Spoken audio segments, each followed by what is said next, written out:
Assalamualaikum warahmatullahi wabarakatuh. Selamat sore adik-adik semuanya. Selamat sore, Bu. Selamat sore, Bu. Nah, hari ini kita masuk ke mata kuliah Farmakologi Toksikologi 2. Ini pertemuan pertama kita. Di sini kita akan ada kontrak perkuliahan selama 1 semester ke depan di mata kuliah ini. Nah, kontrak perkuliahan kita, adik-adik wajib hadir sebanyak 75%. Total kehadiran untuk bisa mengikuti ujian akhir semester. Nah, kontrak perkuliahan kita yang kedua, boleh keterlambatan selama 5 menit. Saya kasih lagi dispensing selama 10 menit. Nah, lebih dari 10 menit, adik-adik tidak saya konfirmasi untuk mengikuti perkuliahan secara Zoom ini. Nah, yang ketiga, tugas akan diberikan, kita bisa berdiskusi melalui grup Telegram atau grup WhatsApp. Tugas dikumpulkan paling lama 1 minggu setelah diberikan. Ada pertanyaan sampai sini? Tidak ada, Bu. Ya, jelas ya. Nah, kita masuk ya ke RPS.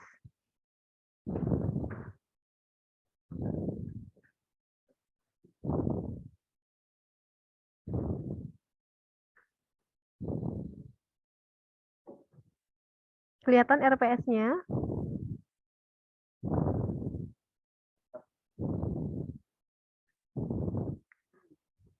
Kelihatan deh RPS-nya? Enggak? Belum? Belum kelihatan, Bu. Sudah, Bu. Sudah ya. Nah, ini adalah RPS kita, rencana perkuliahan semester kita untuk mata kuliah Farmakologi Toksikologi 2. Di mata kuliah ini kita mempelajari dasar-dasar farmakologi, dasar-dasar toksikologi, prinsip terapeutik dan keamanan interaksi obat dan reseptor, serta prinsip toksikologi dan penanganannya. Ini adalah literatur yang dapat kita gunakan, buku di Piro, buku farmakologi Goodman and Gilman, farmakologi Katzung, dan beberapa literatur lainnya bisa adik-adik lihat. Nah, sekarang kita masuk di pertemuan pertama. Kita masuk ke dasar-dasar farmakologi. Bisa adik-adik lihat pertemuan berikutnya. Di pertemuan ke-8 kita adakan UTS. Pertemuan terakhir kita adakan ujian akhir semester. Nah, syaratnya tadi apa? 75% dari kehadiran.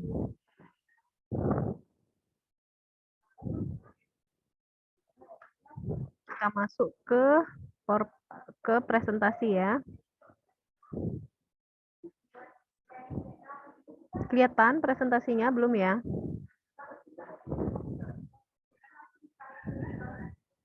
Sudah kelihatan, Bu. Sudah ya. Nah,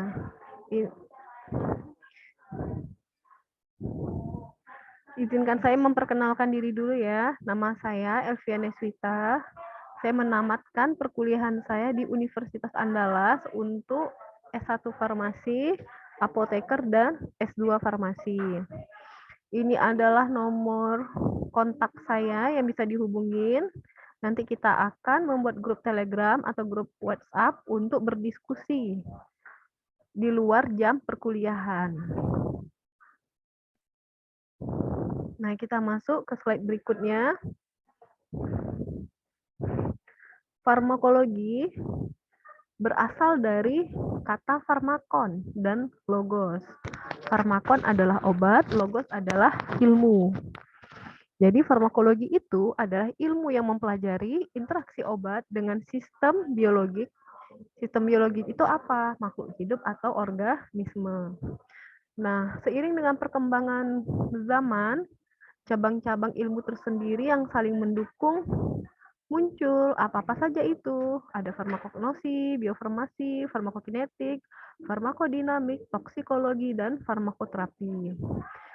Farmakognosi adalah pengetahuan pengenalan obat yang berasal dari tanaman, baik mineral maupun hewan, serta zat aktifnya. Sedangkan biofarmasi mempelajari pengaruh formulasi obat terhadap efek terapeutiknya. Farmakokinetik mempelajari proses biologik yang dialami oleh obat atau nasib obat pada manusia sehat atau pasien atau makhluk hidup atau organisme yang mempengaruhi obat. Farmakokinetik ini sering juga disebut nasib obat di dalam tubuh. Absorpsinya bagaimana, distribusi obatnya bagaimana, metabolisme obatnya, dan ekskresi obat di dalam tubuh itu bagaimana. Farmakodinamik mempelajari efek yang terjadi pada manusia atau respon yang terjadi terhadap pemberian obat. Toksikologi, pengetahuan tentang efek racun dari obat terhadap tubuh, termasuk farmakodinamik karena efek terapeutik berhubungan dengan efek toksik. Sedangkan farmakoterapi mempelajari penggunaan obat untuk pencegahan dan pengobatan penyakit. Di slide sini, saya silahkan ada yang mau bertanya. Saya, Bu. Siapa namanya? Dinda. Dinda. Ya, silahkan Dinda. Maaf, Bu, izin bertanya, apakah farmakologi sama dengan farmakoterapi? Ya, terima kasih Dinda Ayu Salsabila Munte. Sebelum saya menjawab, ada yang bisa bantu saya jawab? Adik-adik?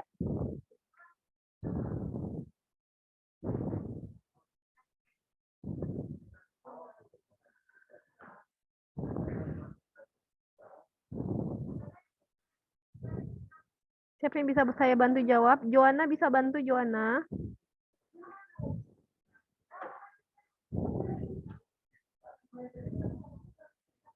Apa perbedaan farmakologi dan farmakoterapi? Itu pertanyaan dari temannya Dinda Ayu Salsabila. Gimana Joanna?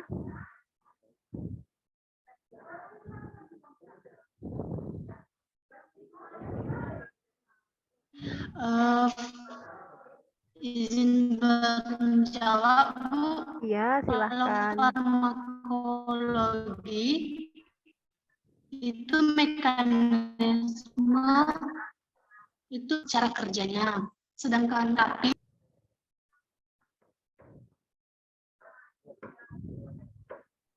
itu menuju ke pengobatannya, Dok. Iya, terima kasih ya Joanna. Siapa yang bisa bantu Iya. memperbaiki? Rahel bisa, Rahel? Ya, Ibu. Ya, Rahel. Silahkan, Rahel. Boleh ulangi pertanyaannya, Ibu?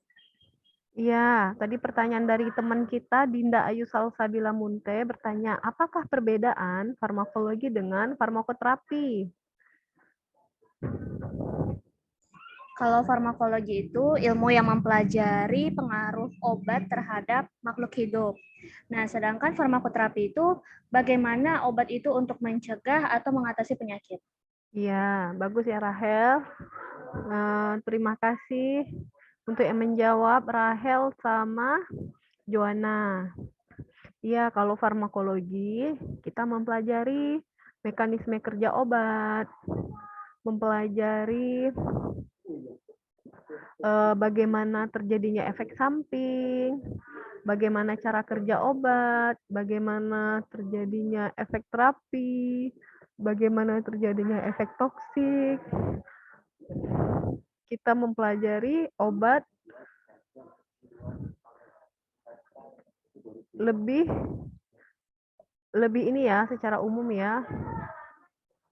Bagaimana cara mekanisme kerja obat secara garis besarnya. Nah, sedangkan farmakoterapi itu kita mempelajari suatu penyakit, nah obatnya apa? Nah, itu kita hubungkan dengan pemilihan obat yang pertama, lini pertamanya apa, lini keduanya apa. Nah, terus algoritma pengobatannya bagaimana? Itu untuk farmakoterapi. Kita lanjut ya. Bagaimana Dinda Ayu Salsabila Munte? Mengerti, Bu. Terima kasih, Bu. Terima kasih. Kita lanjut ya ke slide berikutnya.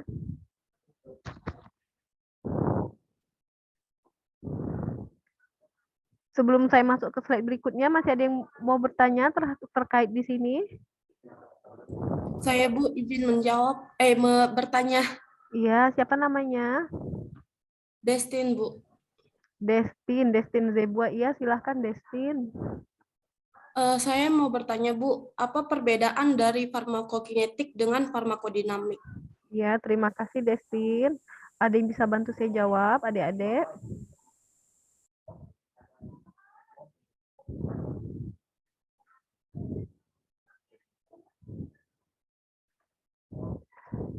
Saya tunjuk ya, siapa nih?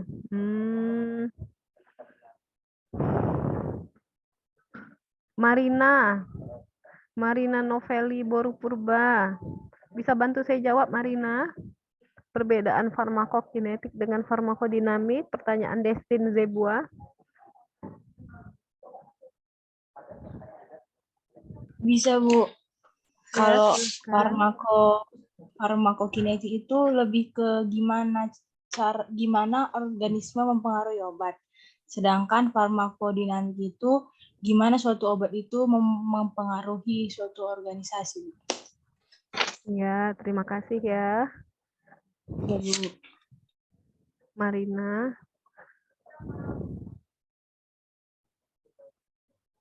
Nah, kalau farmakokinetik, ini asal katanya dari kata farmako dan kinetik. Kinetik itu apanya? Kinetik itu absorpsi, distribusi, metabolisme, ekskresi. Farmako obat. Nah, jadi kecepatan bagaimana nasib obat pada manusia. Jadi farmakokinetik itu identik dengan absorpsi, distribusi, metabolisme, ekskresi yang berkaitan dengan kinetik. Sedangkan farmakodinamik ini berkaitan erat dengan respon tubuh terhadap obat. Contohnya efek terapi, efek samping, efek toksik. Nah, itu farmakodinamik. Jadi farmakodinamik itu mempelajari efek yang terjadi pada manusia, efek samping, efek yang terjadi pada manusia, efek toksik, efek yang terjadi pada manusia, efek terapi. Nah, kita lanjut ya.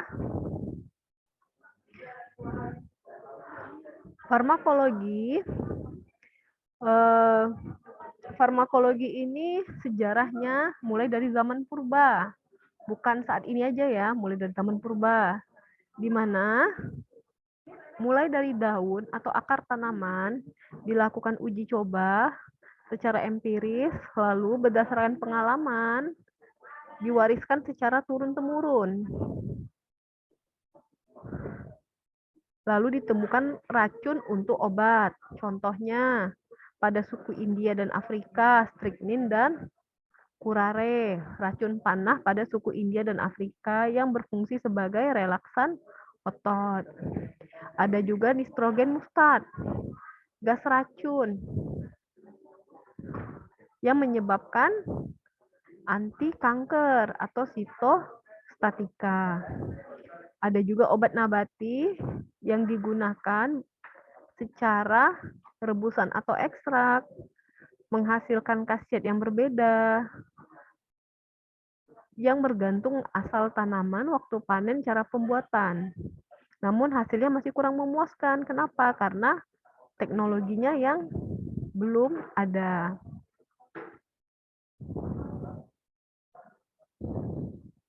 Nah, berikutnya terjadi isolasi zat dalam tanaman. Contohnya morfin, diisolasi zat aktifnya dari tanaman Papaver somniferum.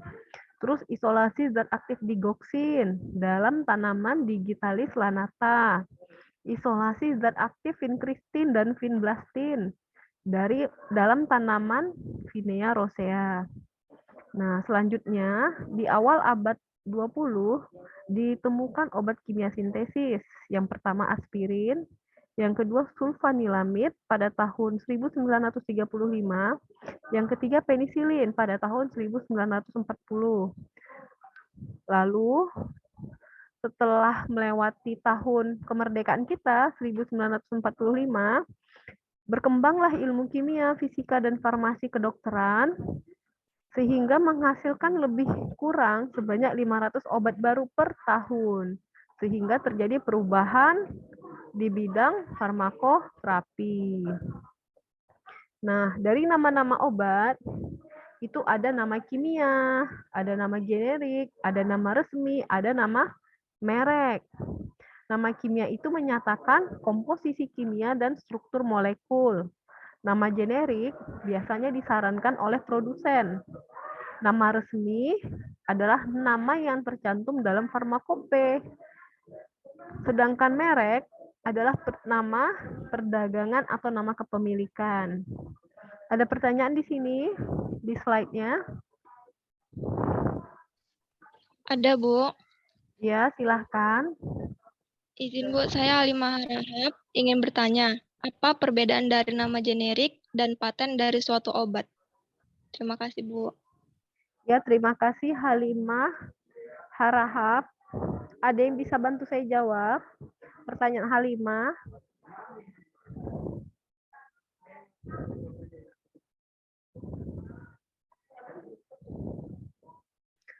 Saya tunjuk ya, siapa nih? Saya tunjuk. Natali Lase, ada Natali? Mana Natali?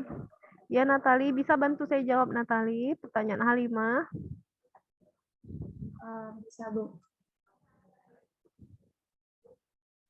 Izin menjawab ya, Bu. Ya, silahkan. Perbedaan obat paten dan generik. Obat paten itu merupakan obat yang diproduksi dan dipasarkan oleh industri farmasi, yang dimana industri itu punya hak paten untuk melakukan riset dan penemuan obat baru. Sedangkan obat generik ini merupakan obat yang telah habis masa patennya, sehingga biasa perusahaan farmasi dapat memproduksi versi generik, yakni obat generik tanpa harus membayar.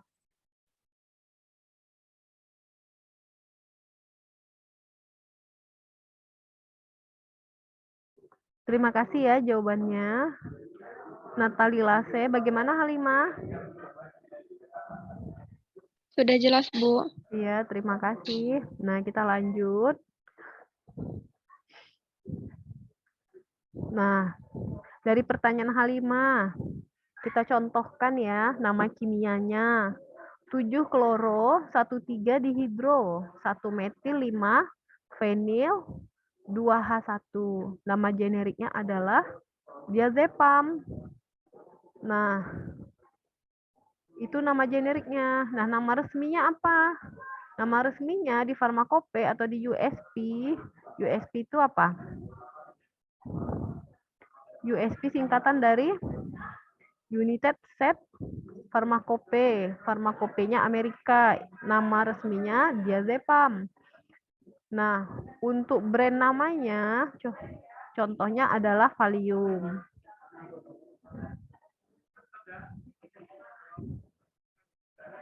Nah, ini contohnya lagi ya. Asam asetil salisilat itu nama kimia. Nama generiknya apa? Asetosal. Nama merek dagangnya Aspilet untuk pabrik Medifarma. Aspirin untuk pabriknya Bayer. Contohnya lagi dari pertanyaan Halimah, nama kimianya acetaminophen, nama generiknya paracetamol, nama merek dagangnya Sanmol untuk pabrik Sanbe, nama merek dagangnya Pamol untuk pabrik Interbat.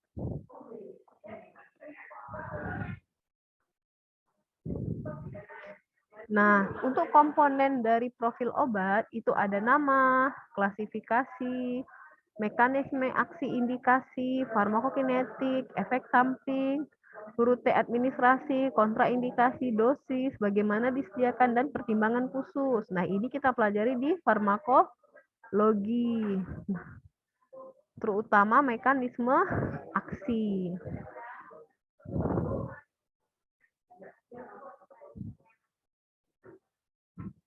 Obat generik adalah obat dengan nama resmi yang ditetapkan dalam Farmakope Indonesia atau INN, International Non proprietary name untuk zat berkhasiat yang dikandungnya. Sedangkan obat paten atau spesialis adalah obat jadi dengan nama dagang yang terdaftar atas nama si pembuat atau yang dikuasakannya dan dijual dengan bungkus asli dari pabrik yang memproduksinya. Nah, farmakokinetik, tadi pertanyaan siapa nih? Perbedaan farmakokinetik dengan farmakodinamik. Ada ya slide-nya. Ini farmakokinetik, artinya penyerapan obat dan gangguan sangat penting dalam menentukan bagaimana obat mencapai tempat kerjanya. Ini menyangkut pengeliminasian dari obat-obatan. Sedangkan farmakodinamik adalah studi tentang efek biokimia dan fisiologi obat dan mekanisme aksi obat-obat tersebut di dalam tubuh.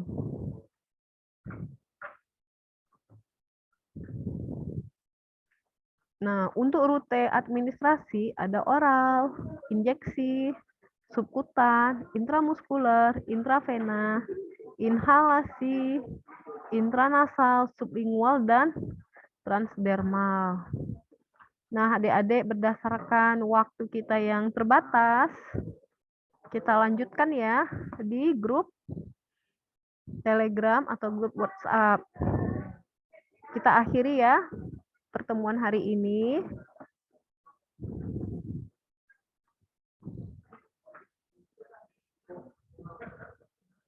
Kita akhiri pertemuan hari ini. Ada pertanyaan sebelum saya menutup?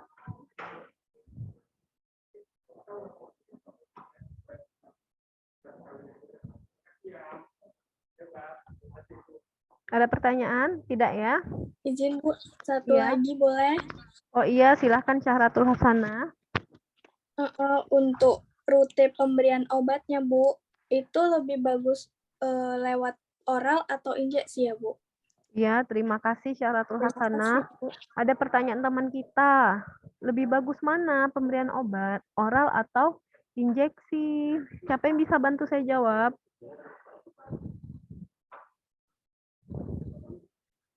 Bagusan mana?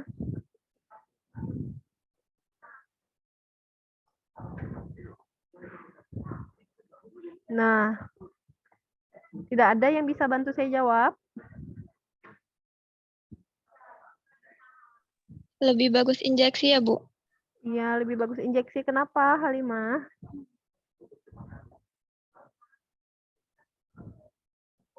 Kenapa? Karena kalau injeksi langsung menuju pembuluh darah ya, Bu? Iya, nah ada, ya terima kasih. Masing-masing ada kelebihan dan kekurangannya. Kalau tablet, kelebihannya apa kalau tablet? Seandainya salah kasih, dia tidak langsung menyebabkan keracunan atau keadaan yang vital. Kalau kita salah kasih injeksi, dia langsung ke pembuluh darah. Jadi seandainya terjadi kesalahan, itu langsung berakibat, langsung nampak efeknya. Kalau itu injeksi intravena. Nah, kalau dia tablet, kekurangannya apa? Kekurangannya tablet itu melewati metabolisme pertama, melewati hati. Nah, jadi obatnya tidak 100% masuk ke darah. Sedangkan intravena, injeksi, itu 100% masuk ke dalam darah. Injeksi intramuskuler, subkutan, itu 100% masuk ke dalam darah. Itu kelebihannya dan kekurangannya.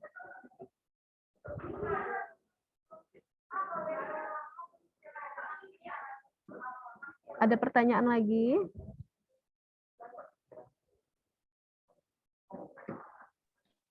Cukup, Bu. Iya, terima kasih ya.